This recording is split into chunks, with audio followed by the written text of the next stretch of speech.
우리 오늘 함께 은혜 나누실 말씀은 누가복음 19장 말씀입니다. 누가복음 19장 12절에서 27절까지에 있는 말씀입니다. 신약 성경 130페이지 정도 우리 함께 찾아보겠습니다. 신약 성경 130페이지 누가복음 19장 12절에서 27절까지의 말씀을 우리가 다 찾으신 줄 알고 우리 한 목소리로 함께 합독하겠습니다. 어떤 귀인이 왕위를 받아가지고 오려고 먼 나라로 갈 때에 그 종 열들을 불러 은화 열 문화를 주며 이르되 내가 돌아올 때까지 장사하라 하니라. 그런데 그 백성이 그를 미워하여 사자를 뒤로 보내어 이르되 우리는 이 사람이 우리의 왕됨을 원하지 아니하였느니라 하였더라.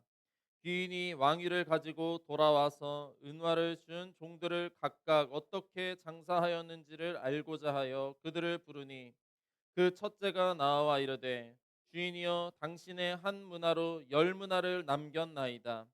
주인이 이르되 잘하였다 착한 종이여 내가 지극히 작은 것에 충성하였으니 열 고을을 건세를 차지하라 하고 그 둘째가 와서 이르되 주인이여 당신의 한 문화로 다섯 문화를 만들었나이다. 주인이 그에게로 이르되 너도 다섯 고을을 차지하라 하고 또 한 사람이 와서 이르되 주인이여 보소서 당신의 한 문화가 여기 있나이다. 내가 수건으로 쌓아 두었었나이다. 이는 당신이 엄한 사람인 것을 내가 무서워함이라. 당신은 두지 아니한 것을 취하고 심지 않은 것을 거두나이다. 주인이 이르되 악한 종아 내가 내 말로 너를 심판하노니 너는 내가 두지 않은 것을 취하고 심지 않은 것을 거두는 엄한 사람인 줄로 알았느냐? 그러면 어찌하여 내 돈을 은에게 맡기지 아니하였느냐? 그리하였으면 내가 와서 그 이자와 함께 그 돈을 찾았으리라 하고 곁에 섰는 자들에게 이르되 그 한 문화를 빼앗아 열 문화 있는 자에게 주라 하니 그들이 이르되 주여 그에게는 이미 열 문화가 있나이다. 주인이 이르되 내가 너희에게 말하노니 무릇 있는 자는 받겠고 없는 자는 그 있는 것도 빼앗기리라. 그리고 내가 왕됨을 원하지 아니하던 저 원수들을 이리로 끌어다가 내 앞에서 죽이라 하였느니라. 아멘. 할렐루야. 우리 함께 누가복음 19장 12절에서 27절까지의 말씀을 함께 봤습니다. 우리가 말씀의 제목을 내가 돌아올 때까지 내가 다시 올 때까지 힘쓰라라고 했는데 우리 제목을 한번 다시 읽어볼까요? 내가 다시 올 때까지 힘쓰라. 네, 우리가 오늘 본문의 제목을 누가복음 19장 12절에서 27절 내가 다시 올 때까지 힘쓰라라는 제목으로 우리가 말씀의 은혜를 나누려고 합니다. 우리가 긴 말씀을 읽어 보았습니다. 근데 오늘 긴 말씀을 읽었는데 이 말씀을 우리가 배경을 먼저 설명을 드리면 예수님께서 제자들과 함께 예루살렘을 향해서 이렇게 내려가시던 길이었어요. 그러니까 지도상으로 우리가 알고 있는 지도상으로 내려가는 거죠. 물론 예루살렘이 서울이니까 올라간다라고 표현하는 게 맞겠지만 예루살렘으로 이렇게 향하는 길인데 여리고라는 성을 이렇게 지나가십니다. 우리가 여리고 성을 예수님께서 지나가셨는데 우리가 읽지 않았지만 요 바로 앞에는 우리가 잘 알고 있는 유명한 사건이 나와요. 누가 예수님과 만났냐? 바로 삭개오가 예수님을 만난 사건입니다. 삭개오는 어떤 사람이었느냐? 세리장이었다라고 성경에서 기록하고 있어요. 세리였는데 세리 중에 그 장이었다는 거죠. 세리장이라는 표현은 세리들은 뭘 하는 사람이었냐? 유대인들로부터 세금을 걷어다가 그 세금을 이제 로마 제국에 바치는 역할을 했던 사람들이에요. 이 사람들에게는 따로 월급이 없었다라고 합니다. 그러니까 월급이 없었으니까 주어진 세금을 걷어서 로마에 바치는 것 중에 거기서 남겨 먹어야 되는 거예요. 그러니까 사람들한테 너 세금을 많이 거두면 많이 거둘수록 로마에다 바치고 남는 게 많았던 것이겠죠. 그러니까 사람들은 세리를 싫어할 수밖에 없었을 거예요. 저와 여러분들도 나라의 세금을 납부하고는 있습니다. 그런데 세금을 많이 납부하고 싶나요? 사실 우리의 마음도 그렇죠.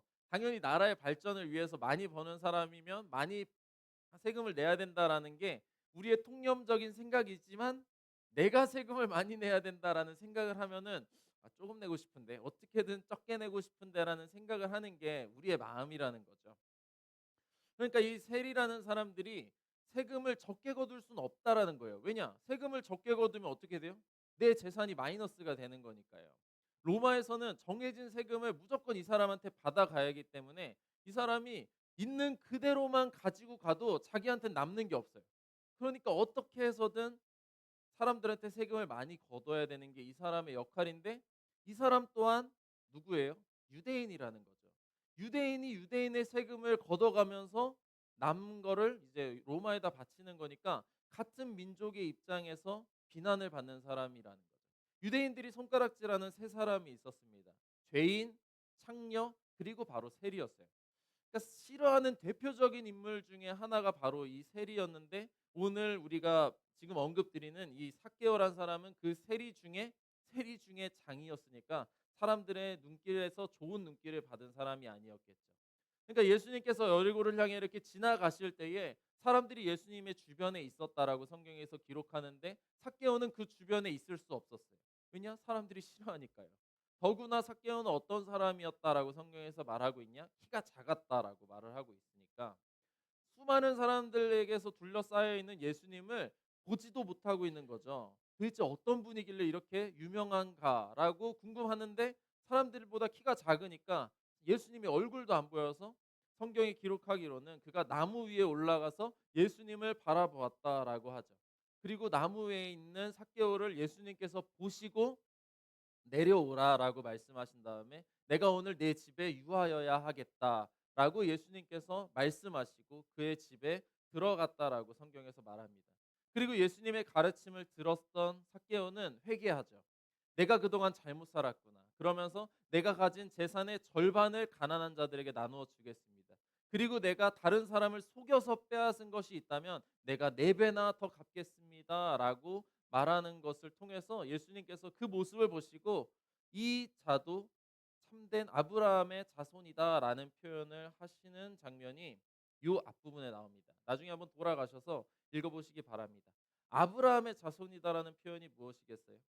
바로 이스라엘이라는 뜻이죠. 아브라함의 아들인 이삭, 이삭의 아들인 야곱이 그 이스라엘을 만들었기 때문에 아브라함의 자손이다라는 것은 이스라엘의 백성이라는 뜻이고, 이스라엘이 하나님의 백성이기 때문에 바로 아브라함의 자손이라는 그 뜻은 하나님의 자손이라, 하나님의 자녀가 되었다라는 뜻과 마찬가지죠.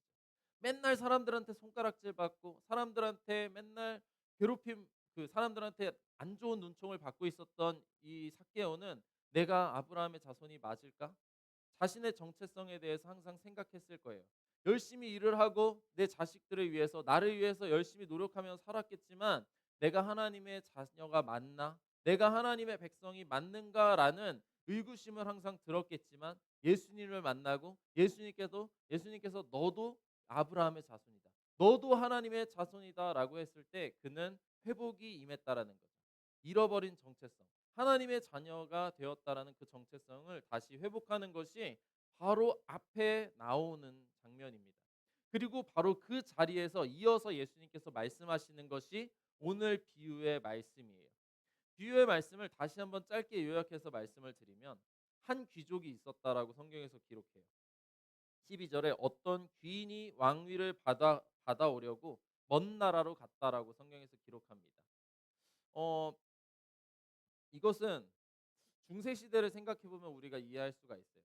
왕이 왕권이 아주 강해서 왕권이 모든 지역을 통치하는 게 아니라 귀족들이 나라를 다스리고 귀족들이 지역을 다스리던 시절이 있었죠. 그러면 어떤 왕들이 너 거기서 그쪽 그 지역을 잘 다스려라 이렇게 임명을 하는 경우가 있었다라는 거죠. 왜냐, 왕의 권한이 거기까지 미치지를 못하니까 그 사람에게 권한을 나눠 주는 거예요. 그와 같은 상황으로 우리가 생각해 보면 한 귀족이 이제 왕위를 받으려고 그 지역의 왕위를 받기 위해서 먼 나라로 떠났다라고 합니다. 그런데 그 주인이 떠나면서 자신들의 종들 10명을 불러서 명령을 하는 거죠. 내가 너희에게 은 한 문화씩을 나눠 주리라. 은 한 문화는 얼마라고 이렇게 계산을 해 보면, 제가 검색을 해 보니까 은 한 문화가 100 데나리온이라고 하더라고요. 100 데나리온. 한 데나리온이 한 명이 하루 종일 일해서 버는 돈이라고 한다라면, 우리가 하루 종일 온몸을 써서 일했을 때 한 10만 원 정도 번다라고 생각을 해보면, 그럼 백문화 이 은 한 문화는 100 데나리온이라는 거죠. 그럼 은 한 문화는 얼마예요? 한 1,000만 원 정도라고 우리가 생각을 해볼 수가 있는 거죠. 10명의 종을 불러 가지고 1,000만 원씩 이렇게 주면서 "내가 먼 나라로 떠나는데 너희에게 당부하겠다. 내가 돌아올 때까지. 내가 다시 돌아올 때까지 너희가 뭘 해라? 장사하고 있어라."라고 주인이 말하고 떠났다라는 것이죠. 그리고 주인이 먼 나라로 갔다라는 거예요. 그리고 되돌아와서 결산합니다. 종들이 일을 잘하였나 못하였나 결산을 하는 것이죠. 저도 회사를 다니니까 월 말마다 월 초마다 이제 결산을 해요. 지난달에 어떤 일이 있었나? 지난달에 매출이 어땠나? 지난달에 우리가 돈을 얼마 썼나? 순매출이 얼마나 되나? 뭐 이런 식으로 결산을 하고 그걸 보고를 합니다. 근데 그걸 매달 하니까 이런 생각을 하기도 해요. '이거 도대체 왜 하는 거지? 이거 귀찮은데 이거 왜 맨날 하는 걸까?'라고. 왜냐면 이거 하나 안 하나 사실 아무런 그게 없는 것처럼 보이기도 하니까. 그런데 이 결산이라는 걸 왜 할까요? 이걸 안 하면 안 돼요. 결산을 함으로써 이게 내가 지금 이 회사가 마이너스를 내고 있는지 플러스를 내고 있는지를 파악을 하는 거거든요. 그거 쭉 이제 한 달, 한 달, 한 달치가 계속 모이다가 이제 1 년치를 돌아보고 이제 한 달, 그러니까 반년치를 돌아보고 1 년치를 돌아보면서 이 사업을 지금 계속해도 되는 건지 말아야 되는지를 생각하는 거죠. 각 부서가 지금 수익을 내고 있으니까 이건 계속해. 수익이 안 나고 있으면 "야 그거 접고 빨리 다른 일을 해 봐라." 이런 식으로 해야 되기 때문에 결산이라는 건 되게 중요한 일이라는 거죠. 오늘 본문에서도 돌아온 주인이 결산을 했다라는 거예요. 왜 결산을 하는 것이냐? 일을 제대로 했는지를 파악하는 것이죠. 그래서 한 종이 와서 말합니다. "주인이여, 내가 당신에게 받은 한 문화를 가지고 10 문화를 만들어 왔습니다." 라고 하니까 주인이 말합니다. "착한 종아, 잘하였다. 내가 지극히 작은 것에 충성하였으니 너에게 10고를 주리라."라고 말합니다. 그리고 또 다른 종이 이어서 와서 말합니다. "주인이여, 내가 당신에게 받은 한 문화를 가지고 5 문화를 만들었습니다." 라고 하니까 아마 주인이 동일하게 칭찬하셨을 것 같아요. "잘하였다 종아." 그렇게 말하면서 "너에게도 5고를 주리라."라고 말하고 그를 칭찬합니다. 그런데 문제는 여기서 발생하는 거죠.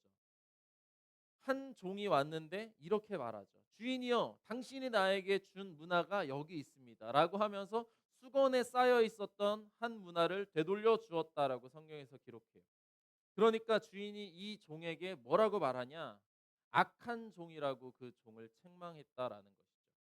악한 종이라고 그를 평가하는 것에서 멈추지 않고 27절, 우리가 마지막에 읽은 27절에는 이렇게 표현해요. "내가 왕됨을 원하지 아니하던 저 원수들을 이리로 끌어다가 내 앞에서 죽이라."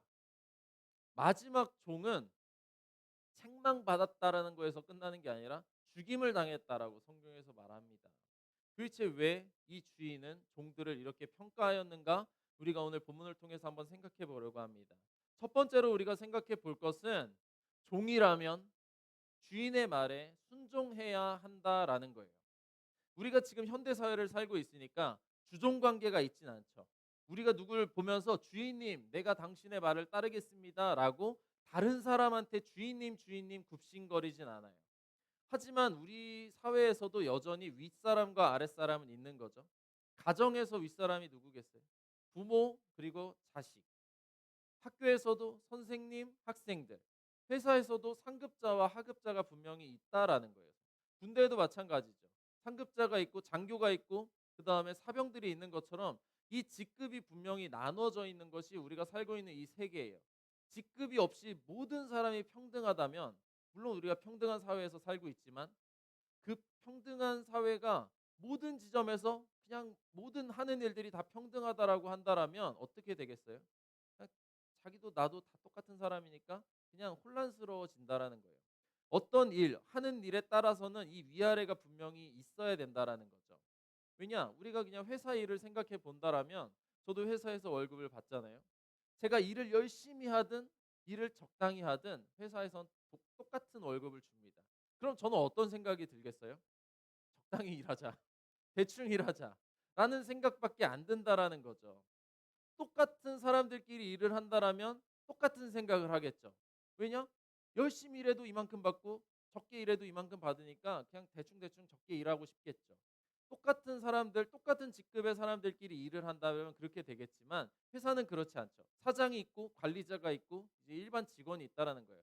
그럼 일반 직원들은 그렇게 생각한다라는 거예요. '아 적당히 일하고 돈 받았으면 좋겠다.'라는 생각을 해도 관리자나 사장은 그렇지 않다라는 거죠.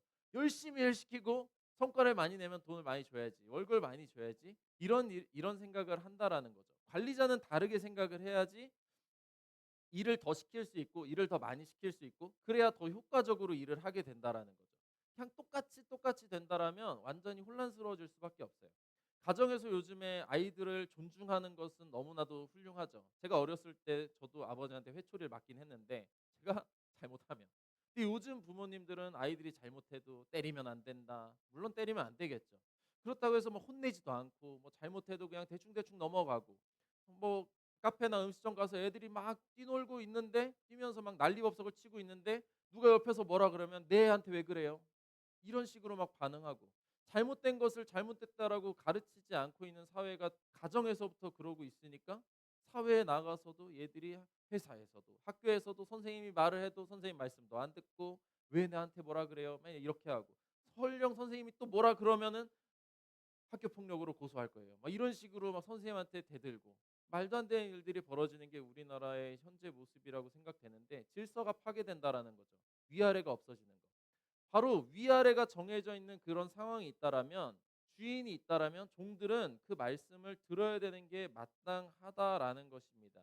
오늘 그러면 이 종은 왜 주인의 말을 안 듣고 있는 걸까요? 왜 그냥 그 말을 흘려 들은 것일까요? 주인이 그 자리를 떠났기 때문이죠. 잠시 그 자리를 떠나 있기 때문이에요. 먼 나라로 떠났기 때문에. 이 말씀을 저와 여러분의 경우로 한번 생각해 봤으면 좋겠습니다. 저와 여러분들이 성경 말씀을 읽고 설교 말씀을 우리가 들으면서 우리가 하나님의 뜻과 하나님의 말씀에 대해서 우리가 생각을 하는데 저와 여러분들이 언제나 100% 하나님의 말씀을 잘 듣고 살아가나요? 그렇지 않죠. 왜요? 하나님이 안 보이니까. 하나님이 막 안 계시는 것 같은 때가 너무나도 많으니까 우리가 그렇게 살지 못할 때가 너무나도 많습니다. 시편 119편 105편에 105절에 이렇게 말해요. 주의 말씀은 내 발의 등이요 내 길의 빛이니이다라고 말씀해요. 하나님의 말씀이 저와 여러분들의 삶을 좌로나 우로나 치우치지 않는 바른 길이라고 우리가 생각하며 믿고 설교를 듣고 성경 말씀을 읽을 때에 그렇게 생각하는데 그렇지 않은 경우에 우리의 뜻대로 살아갈 때가 너무나도 많다라는 것이죠. 하나님이 우리 앞에 보이지 않기 때문에 저와 여러분들을 잊고 살아갈 때가 너무나도 많다라는 것입니다. 하지만 우리가 믿고 있는 대로 하나님은 어제나 오늘이나 영원하시고 저와 여러분들을 불꽃과 같은 눈동자로 지켜보고 계시다는 사실을 반드시 기억하시기 바랍니다. 시편 121편 4절에 이렇게 말해요. 이스라엘을 지키시는 이는 졸지도 아니하시고 주무시지도 아니하시느니라. 하나님께서 우리의 눈에 보이지 않는다라고 할지라도 하나님께서는 저와 여러분들을 결코 졸지도 않고 주무시지도 않으면서 언제나 우리를 바라보고 계신다라는 사실을 기억하시기 바랍니다. 우리의 눈에 보이지 않는 공기가 있는데 공기가 눈에 보이지 않는다라고 해서 공기가 존재하지 않는다라고 우리가 여기는 것은 아니잖아요. 보이지 않는다라고 존재하지 않는 것이 아닙니다. 그런데 또 속담에 이런 말, 속담이나 그냥 우리가 하는 말에 이런 말이 있잖아요. 눈에 보이지 않으면 마음에서도 멀어진다라고. 우리가 하나님이 눈에 보이지 않는다라고 해서 하나님 저랑 너무 멀리 있는 거 아닙니까? 하나님 도대체 계시는 건 맞습니까? 라고 여기고 우리가 살아간다라면 점점 멀어지게 된다라는 거죠. 점점 멀어지게 되면 어떻게 돼요? 오늘 본문에 나오는 종처럼 하나님의 말씀을 안 듣고 불순종하는 삶을 살 수밖에 없다라는 것입니다. 그렇다면 저와 여러분들을 기억하시기 바랍니다. 하나님이 우리의 주인이라는 사실. 우리는 하나님의 자녀이기도 하지만 성경에서 우리는 하나님의 종과 같은 존재라는 것이죠. 자녀도 부모의 말씀을 들어야 하는 것처럼 종이라면 더 분명히 주인의 말에 순종해야 되고 복종해야 된다라는 사실을 우리가 기억하시기 바랍니다. 여러분들이 제 말에 복종하라라고 말씀을 드리는 게 아니에요. 바로 하나님께서 저와 여러분들에게 하시는 말씀이 있다라면 그 말씀에 전적으로 순종하고 복종하며 그 말씀대로 살아가는 우리가 되시기 바랍니다. 그것이 종이 해야 할 바라는 것입니다. 오늘 본문 속에서 두 번째로 종이 말을 이 주인의 말을 듣지 않는 두 번째 이유를 한번 생각해 봤으면 좋겠어요. 왜 듣고 있지 않을까? 바로 14절에 그것이 나옵니다. 14절을 제가 읽어 드리면 이렇게 표현하고 있는데요. 그런데 그 백성이 그를 미워하여 사자를 뒤로 보내어 이르되 우리는 이 사람이 우리의 왕됨을 원하지 아니하나이다 하였더라. 그러니까 이 귀족이 이 귀인이 왕위를 받으려고 지금 먼 나라로 떠나고 있는데 그 나라에 있는 모든 백성들이 이 사람을 좋아했던 게 아니라고 성경에서 기록하는 거죠. 왕위를 받으려고 떠났지만 여기에 백성들 중에 일부 사람들은 이 사람이 왕이 되는 걸 바라지 않고 있어요. 오히려 거절하고 있다라는 거죠. 왜 그럴까? 이 이야기는 역사적으로 이스라엘에 비슷한 일이 있었기 때문에 이런 일이 있다라는 것입니다. 무슨 일이냐? 예수님께서 태어나실 때 헤롯 대왕이라는 사람이 있었잖아요. 그런데 이 헤롯 대왕이라는 사람이 죽은 다음에 헤롯의 아들들이 그 나라를 3분할해서 다스리게 됩니다. 헤롯 아켈라오, 헤롯 안티파스, 헤롯 빌립 이 세 아들이 그 나라를 찢어서 갖게 다스리게 되는데 그 유언에 따라서 다스리게 되는데 오늘 이야기는 헤롯 아켈라오라는 사람과 관련이 있어요. 우리가 지난번에 세례 요한과 관련됐던 사람은 누구일까요? 헤롯 안티파스라는 사람입니다. 오늘 헤롯 아켈라오랑 관련이 있는데 헤롯 아켈라오는 유대 지역과 사마리아 지역을 물려받아서 그 지역을 다스렸던 사람입니다. 그런데 그 사람이 정상적인 사람은 아니었던 것 같아요. 막 폭정을 일삼고 사람들을 괴롭혔던 사람이었던 것 같아요. 그러니까 유대 명절에 막 혼란, 폭동이 일어나니까 군대를 동원해서 그 폭동을 진압하는 과정에서 유대인 3천 명이 죽었다라는 기록이 있거든요. 그러니까 사람들의 불만이 막 극에 달았던 거죠. 그런데도 그 사람의 폭정이 계속해서 이어지니까 유대 사람들이랑 사마리아 사람들이 편지를 씁니다. 로마 황제한테 편지를 써서 이 사람에 대해서 탄원하는 거죠. 이 사람이 우리를 다스리지 못하게 해달라고. 이 사람은 적합한 왕이 아니라고 탄원서를 계속해서 쓰니까 로마 황제가 그 탄원서들을 받다 보니 이 사람이 여기를 다스리면 안 되겠구나 하면서 분봉 왕이었던 헤롯 아켈라오를 추방해 버려요. 그리고 추방해 버리고 그 자리에 로마의 총독을 삼게 됩니다. 그리고 그 자리에 나중에 빌라도 총독이 오게 되는 거죠. 바로 그러한 상황이 있었다라는 거예요. AD 9년에 예수님께서 계실 때에. 그러니까 오늘 이야기에 있는 것처럼 왕이 되는 사람, 왕이 임명받을 사람이 있어도 그 왕의 임명에 거부하고 있는 사람들이 존재한다라면 탄원서를 쓴다라는 거죠. 14절에도 우리는 이 사람이 우리의 왕이 됨을 원하지 않습니다라고 사자를 보냈다라고 성경에 그 예수님께서 비유로 말씀하고 있다라는 것이죠. 그러니까 무슨 말이겠어요? 이 종의 말을 아니 그러니까 주인의 말을 듣지 않은 종. 이 사람이 주인의 말을 듣지 않은 이유는 뭐예요? 우리의 왕이 되지 않을 거라고 생각한 거죠. 헤롯 아켈라오를 왕의 자리에서 미끄러 떨어뜨린 것처럼 지금 왕의 지위를 받으러 떠난 우리의 주인이 왕이 되지 못하게 할 수 있다라는 생각을 가지고 있었다라는 거예요. 혹은 왕으로부터 오히려 책망받아서 오히려 이 사람이 완전히 실각하게 될 거라는 기대를 가지고 있었기 때문에 자신의 주인의 말을 듣지 않았다라고 우리가 생각을 해볼 수가 있는 것이죠. 하지만 중요한 건 뭐예요? 왕이 되어 돌아왔다라는 것이죠. 오늘 예수님의 이야기는 바로 예수님께서 하늘로 올라가셨지만 내가 다시 돌아오리라 말씀하신 그 장면을 예표하고 말씀하시는 것입니다. 예수님께서 재림 때에 다시 온다라고 반드시 다시 되돌아올 것이다라고 말씀을 하셨는데 지금 예수님을 믿지 않는 사람들, 교회 밖에 있는 사람들은 어떻게 생각하겠어요? 예수님에 대해서 알고 있지만 믿지 않는 거죠. 다시 돌아오리라는 걸 믿지 않고 있다라는 거예요. 왕으로 삼으신 하나님으로부터 왕으로 임명받은 예수님께서 재림 때에 다시 오리라고 약속해 주셨지만 그것을 믿는 사람들은 우리지 믿지 않는 사람들은 그것을 받아들이지 않고 있다라는 것입니다. 그러니까 왕의 말을 듣지 않는 것이죠. 주인의 말을 듣지 않는 것이죠. 오늘 본문을 우리가 다시 한번 생각해 보면 이렇게도 생각해 볼 수 있어요. 아니 이 종은 성과를 내지 못한 종들을 벌하는 것인가라고 생각할 수도 있는 거죠. 왜냐? 한 문화를 가지고 열 문화를 만든 사람에게 더 칭찬하고 있어요.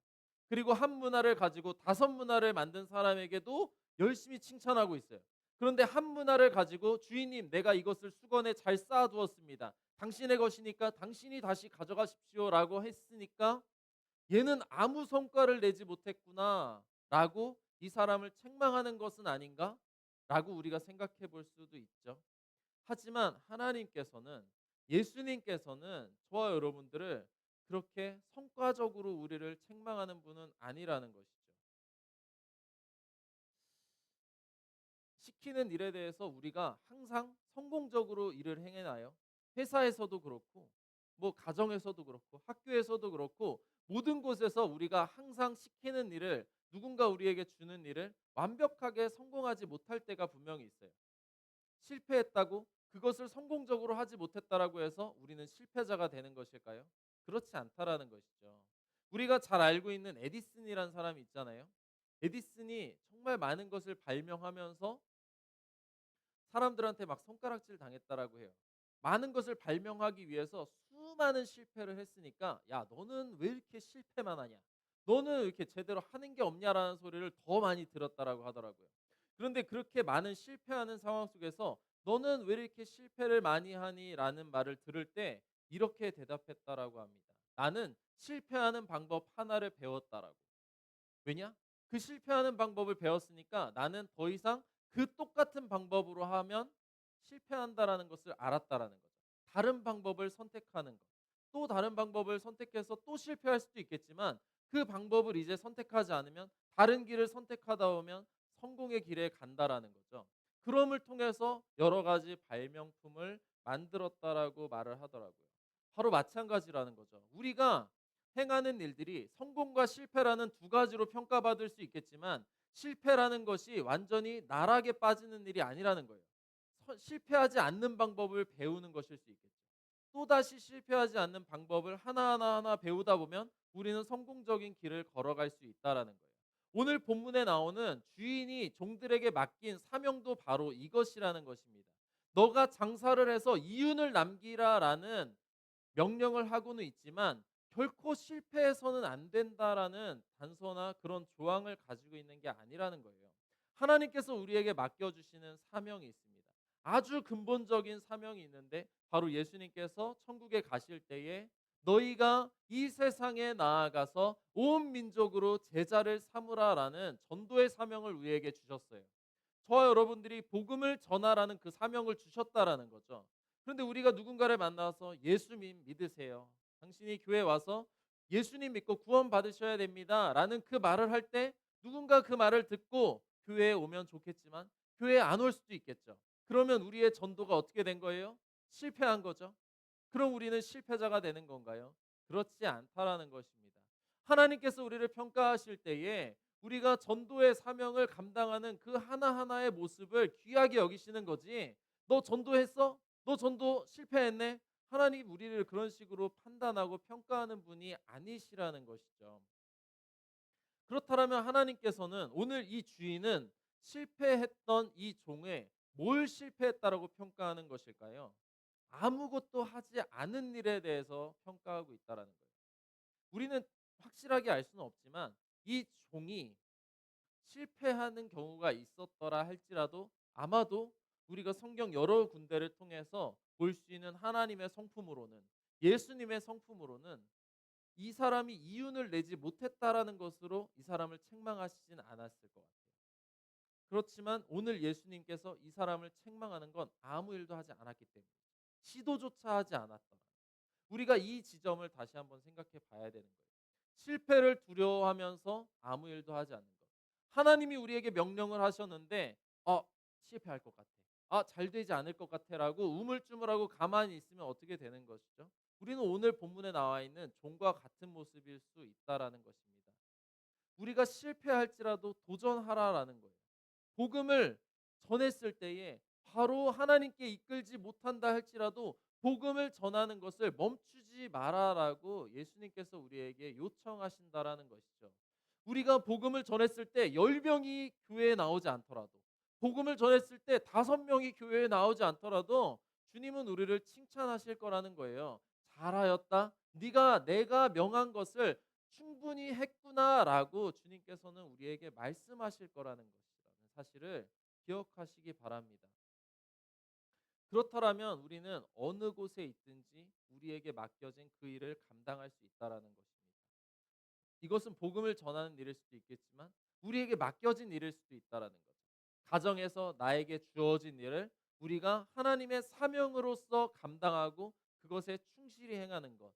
남편이 아내에게 아내를 위하고 아내가 남편을 존중하는 일. 또 부모가 자식을 사랑으로 아끼는 것. 그리고 마찬가지로 부모 자식도 부모에게 더욱더 사랑으로 공경하고 섬기는 일.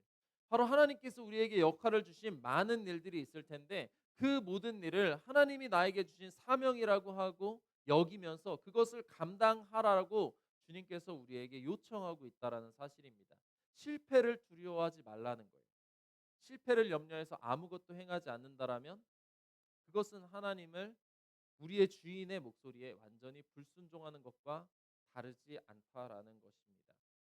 성경에는 또 이렇게 불순종하는 종의 모습을 보이는 한 선지자가 나옵니다. 제가 좋아하는 선지자인 요나인데요. 요나에게 하나님께서 찾아오셔서 말씀하세요. 네가 니느웨로 가서 그들에게 심판을 선포해라라고 말씀하세요. 그렇자 이 선지자 요나는 자기가 선지자였음에도 불구하고 하나님의 분명한 말씀을 듣고도 완전히 반대로 떠나버렸다라고 성경에서 기록해요. 서머나를 향해서 떠났다라고 아니 다시스를 향해서 떠났다라고 성경에서 기록하죠. 그렇게 하나님의 말씀과 반대되는 길을 떠났었던 요나에게 하나님께서 풍랑을 주시고 그를 다시 하나님의 뜻대로 행하게끔 만드십니다. 그리고 그 자리에서 하나님의 뜻대로 하나님의 말씀을 전해요. 이 땅에 심판이 임할 것이다라고. 그런데 성경에서는 분명히 기록하기로는 요나가 분명히 하나님의 말씀을 전했지만 그의 마음에는 불만이 있었다라고 성경에서는 성경을 통해 우린 유추할 수 있는 거죠. 완전히 하나님의 뜻대로 순종하진 않았고 뭔가 불만이 가득한 채로 대충 하나님의 말씀을 전했던 것 같아요. 그런데 어떤 일이 일어났죠? 니느의 성이 완전히 뒤집어졌다라는 거예요. 왕에서부터 그 마국간에 있는 소와 나귀까지 금식하면서 회개했다라고 성경에서 기록하고 하나님이 원래 심판하시고자 했던 그 심판을 뒤집으셨다. 심판의 계획을 철회하셨다라고 성경에서 기록합니다.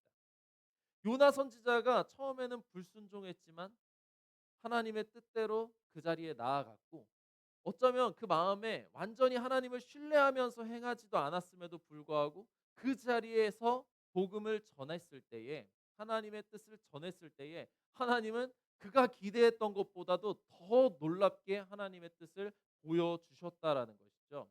그렇다면 오늘 본문을 통해서도 우리가 다시 한번 생각해 볼 수 있다라는 것입니다. 우리가 열 문화를 만들지 못한다라고 할지라도 다섯 문화를 우리가 만들지 못한다라고 할지라도 우리가 하나님께서 말씀하시는 그 하나님의 사명을 우리의 자리에서 감당하고 있기만 한다라면 하나님께서는 반드시 하나님의 방법으로 주님의 일을 이루신다라는 것을 믿으시기 바랍니다. 내 생각으로는 나의 계획으로는 이것이 실패할 수밖에 없어. 나는 성공하지 못할 거야. 나는 아무것도 못할 거야라는 생각을 가질 수도 있겠죠. 하지만 우리가 주님의 뜻을 가지고 주님의 사명의 자리에서 벗어나지 않고 그 자리에 머물고 있다라면 하나님은 저와 여러분들을 통해서 반드시 하나님의 뜻을 복음의 뜻을 이루신다라는 것. 하나님의 영광을 우리 가운데서 보여준다라는 사실을 기억하시기 바랍니다. 파리 올림픽이 끝났잖아요. 파리 올림픽이 이제 끝나고 패럴림픽을 하고 있는 것 같은데 그 배드민턴 하시는 요번에 우리가 배드민턴 안세영 선수가 1등 배드민턴이 아니네요. 탁구 선수는 금메달 단식은 금메달이 없었죠. 근데 탁구 예전에 우리 88 저희가 몰랐는데 양영자라는 선수가 88년도에 금메달리스트가 계셨다라고 하더라고요. 지금은 이렇게 선수들 감독하시는 분으로 계시는 것 같은데 이분이 이번에 동메달이 이은혜라는 선수가 동메달을 땄다라고 하는데 이분이 저는 몰랐는데 검색해 보니까 중국에서 귀화한 선수라고 하더라고요. 중국에서 원래 중국 선수였는데 이분이 양영자 선수를 만난 다음에 양영자 선수를 통해서 복음을 받아들이고 귀화를 하셨다라고 하더라고요. 그 양영자 선수가 88년도 금메달리스트인데 이분이 선수들을 만나면서 되게 끊임없이 복음을 증거하는 분이라고 말을 하더라고요. 그렇다면 저와 여러분들이 어떤 자리에 있든지가 중요한 것은 아니라는 거죠. 우리가 복음을 전하는 것은 예수 믿으세요라는 말을 하는 것, 예수님이 당신의 구원자이십니다라는 말을 하는 것이 중요한 것이긴 하지만 우리가 맡겨진 일, 누군가는 탁구를 치는 것일 수도 있고, 누군가는 어떤 배드민턴을 치는 것일 수도 있고, 혹은 회사에서 일을 하는 것일 수도 있고, 혹은 그런 대외적인 활동이 아니라 가정에서 어떤 일을 하는 것일 수도 있겠죠. 우리가 맡겨진 일은 수만 가지가 우리에게 있을 거예요. 하지만 우리에게 맡겨진 그 수많은 일들, 나에게 주어진 그 일들이 바로 하나님이 우리에게 주신 사명이라는 것을 우리가 생각하면서 우리가 감당한다면 그 모든 일을 통해서 우리는 복음 증거의 사명으로 감당할 수 있다라는 것이죠. 중요한 건 무엇이냐? 아무 일도 하지 않으면 안 된다라는 거예요. 불순종한 사람이 책망받은 이유는 실패해서 책망받은 게 아니라는 거죠. 아무 일도 하지 않았기 때문에 책망받았다. 왜 아무 일도 하지 않았던 것인가? 자기 주인을 왕으로 인정하지 않았기 때문이에요. 27절에도 이렇게 표현하죠. 내가 왕됨을 원하지 아니하던 사람이 있었다. 바로 그 사람을 이제 주인이 뭐라고 표현하냐? 저 원수를 이리로 끌어다라 죽이라라고 말씀했다라는 거죠.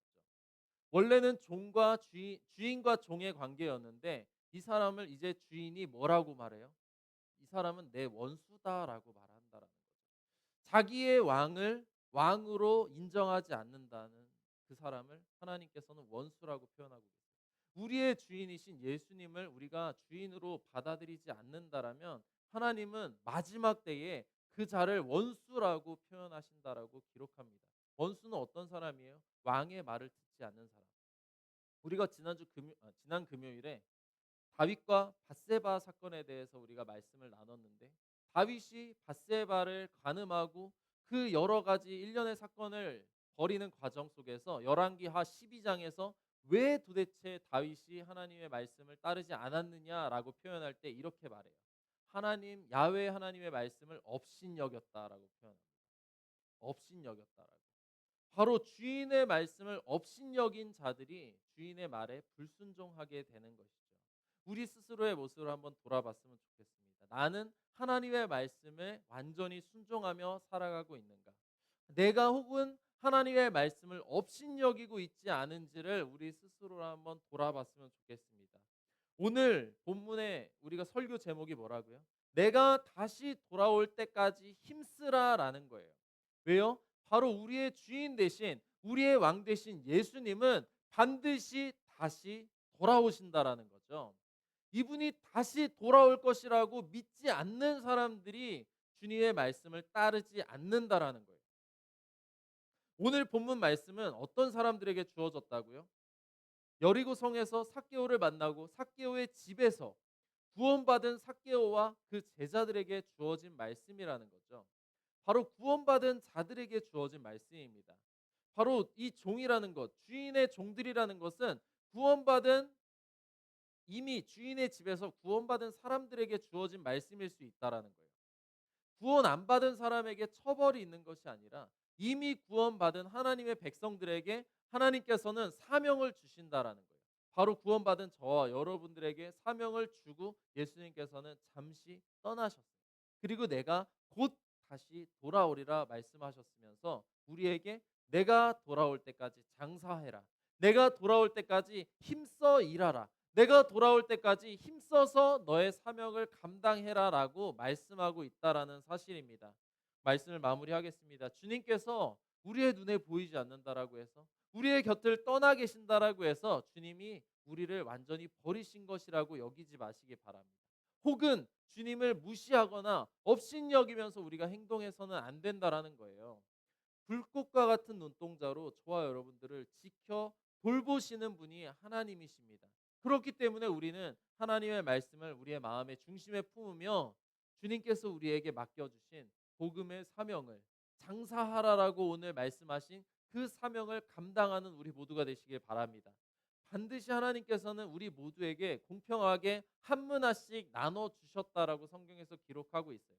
그것으로 우리가 열 문화를 만들 필요는 없지만 우리가 해서는 안 되는 건 뭐라고요? 가만히 있는 거. 가만히 있는 거는 왜 가만히 있느냐? 하나님을 업신여기기 때문이죠. 종을 주인을 종이 무시하고 있기 때문에 아무 일도 행하지 않는다라는 거예요. 저와 여러분들이 하나님을 우리의 삶의 주인으로 인정하고 예수님을 우리의 삶의 구주로 우리가 모셔드리며 살아간다라면 그 말씀에 순종하는 우리 모두가 되시기를 바랍니다. 그 사명을 감당하는 우리에게 하나님께서는 오늘 본문에 있는 종들처럼 칭찬하실 거예요. 잘하였다. 잘하였다 칭찬하실 것입니다. 마태복음의 25장에는 이렇게 기록하죠. 잘하였다 충성된 종아. 잘하였다 충성된 종아라는 칭찬을 받으시는 저와 여러분 되시기를 바랍니다. 하나님의 칭찬받는 우리로서 살아가는 오늘 하루의 삶, 그 사명을 감당하는 저와 여러분들의 인생이 되기를 예수님의 이름으로 축복합니다. 기도하겠습니다.